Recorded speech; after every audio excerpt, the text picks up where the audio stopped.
Clip number 1422۔ اس clip میں آپ قرآن پاک کی سورہ زخرف کی آیت نمبر 73 سے 76 تک کی تلاوت، ترجمہ اور تفسیر قرآن صراط الجنان سماعت فرمائیں گے۔ بسم اللہ الرحمن الرحیم۔ ترجمہ، اللہ کے نام سے شروع جو نہایت مہربان رحمت والا ہے۔ لکم فیہا فاکہۃ کثیرۃ منہا تأکلون۔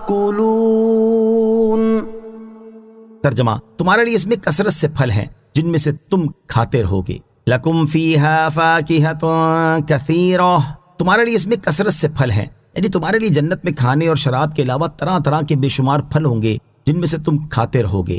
جنت کے سدا بہار پھل۔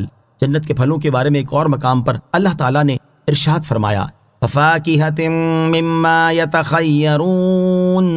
ترجمہ، اور پھل میوے جو جنتی پسند کریں گے۔ اور ارشاد فرمایا، مَثَلُ الْجَنَّةِ الَّتِي وُعِدَ الْمُتَّقُونَ تَجْرِي مِن تَحْتِهَا الْأَنْهَارُ أُكُلُهَا دَائِمٌ وَظِلُّهَا تِلْكَ عُقْبَى الَّذِينَ اتَّقَوْا۔ ترجمہ، جس جنت کا پرہیزگاروں سے وعدہ کیا گیا ہے اس کا حال یہ ہے کہ اس کے نیچے نہریں جاری ہیں، اس کے پھل اور اس کا سایہ ہمیشہ رہنے والا ہے۔ یہ پرہیزگاروں کا انجام ہے۔ اور حضرت ثوبان رضی اللہ تعالیٰ عنہ سے روایت ہے، حضور اقدس صلی اللہ تعالیٰ علیہ وسلم نے ارشاد فرمایا، اگر اہل جنت میں سے کوئی شخص جنتی درخت سے ایک پھل لے گا تو درخت میں اس کی جگہ 2 پھل نمودار ہو جائیں گے۔ معلوم ہوا کہ جنت کے درخت سدا بہار پھلدار ہیں، ان کی زیب و زینت میں فرق نہیں آتا۔ ان المجرمین فی عذاب جہنم خالدون لا یفتر عنہم وہم فیہ مبلسون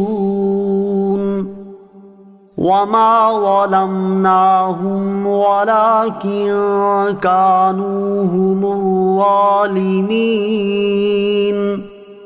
ترجمہ، بے شک مجرم جہنم کے دروازے میں ہمیشہ رہنے والے ہیں، وہ کبھی ان سے ہلکا نہ کیا جائے گا اور وہ اس میں مایوس پڑے رہیں گے، اور ہم نے ان پر کچھ ظلم نہ کیا، ہاں وہ خود ہی ظالم تھے۔ ان المجرمین، بے شک مجرم۔ ایمان والے متقی لوگوں کے لیے جنت کے انعامات ذکر فرمانے کے بعد یہاں سے کفار کے لیے جہنم کی سزا بیان کی جا رہی ہے۔ اس آیت اور اس کے بعد والی 2 آیات کا خلاصہ یہ ہے کہ بے شک کافر جہنم کے عذاب میں ہمیشہ رہنے والے ہیں، کہ جیسے گناہ گار مسلمانوں کا عذاب ختم ہو جائے گا ویسے ان کا عذاب کبھی ختم نہ ہوگا۔ وہ عذاب ان سے کبھی ہلکا کیا جائے گا اور نہ ہی اس میں کمی کی جائے گی۔ وہ اس میں نجات، راحت اور سزا میں کمی سے مایوس پڑے رہیں گے، اور یہ عذاب دے کر ہم نے ان پر کچھ ظلم نہیں کیا، ہاں وہ خود ہی ظالم تھے کہ سرکشی اور نافرمانی کر کے اس حال کو پہنچے ہیں۔ کفار کے لیے بیان کی گئی سزاؤں میں مسلمانوں کے لیے بھی عبرت۔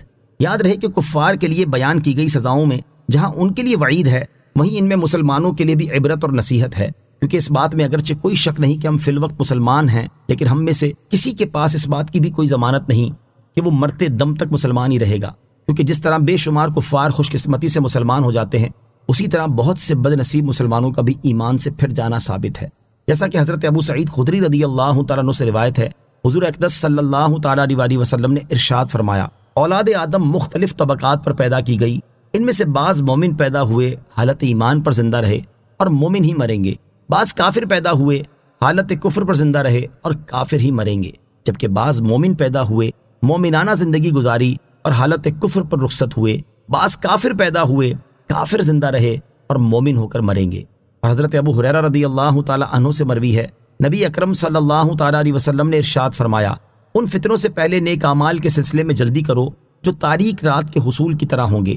ایک آدمی صبح کو مومن ہوگا اور شام کو کافر ہوگا، اور شام کو مومن ہوگا اور صبح کافر ہوگا، نیز اپنے دین کو دنیاوی ساز و سامان کے بدلے فروخت کر دے گا۔ اعلیٰ حضرت امام اہل سنت شاہ امام احمد رضا خان رحمۃ اللہ تعالی فرماتے ہیں، علماء کرام فرماتے ہیں، جس کو سلب ایمان کا خوف نہ ہو، مرتے وقت اس کا ایمان سلب ہو جانے کا اندیشہ ہے۔ اللہ تعالی ہمارے ایمان کی حفاظت فرمائے اور ہمیں اپنے ایمان کی حفاظت کی فکر کرنے کی توفیق عطا فرمائے، آمین۔ نوٹ: ایمان کی حفاظت کے بارے میں اور جن کلمات سے ایمان ضائع ہو جاتا ہے ان کی تفصیل جاننے کے لیے کفریہ کلمات کے بارے میں سوال جواب کتاب کا مطالعہ کرنا بہت فائدہ مند ہے۔